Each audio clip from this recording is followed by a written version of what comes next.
ที่ห้องประชุมสำนักงานวัฒนธรรมจังหวัดมุกดาหารชั้น2ศาลากลางจังหวัดมุกดาหารนางปณิดาพันโชติรองผู้ว่าราชการจังหวัดมุกดาหารเป็นประธานการประชุมคัดเลือกเมนูอาหารถิ่นตามโครงการ1จังหวัด1เมนูเชิดชูอาหารถิ่นโดยมีวัฒนธรรมจังหวัดมุกดาหารครับประธานสภาวัฒนธรรมจังหวัดผู้อำนวยการวิทยาลัยเทคนิคนวมินทราชินีมุกดาหารประธานชมรมผู้ประกอบการร้านอาหารและเจ้าหน้าที่ที่เกี่ยวข้องครับเข้าร่วมการประชุมในเทื่อนี้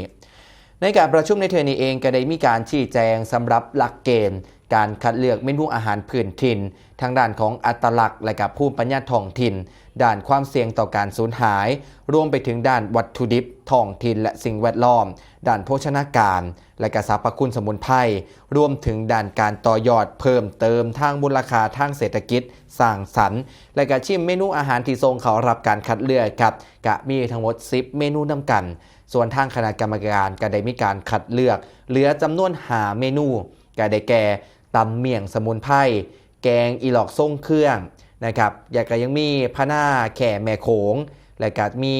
สะลี่ฮอกาบแล้วก็อวบบอนบานหน้าหาเมนูนี้ขั้นอ่านสื่อผิดก็ขออภัยนำนะครับเป็นเมนูพื้นถิ่นแต่ละหมู่วันหน้าตาแต่ละเมนูนี้เป็นตาแสบอีหลีนะครับโดยทางหาเมนูนี้นะครับจะถูกนำเสนอไปยังกรมส่งเสริมวัฒนธรรมเพื่อพิจารณาคัดเลือกให้เลือกเพียง3เมนู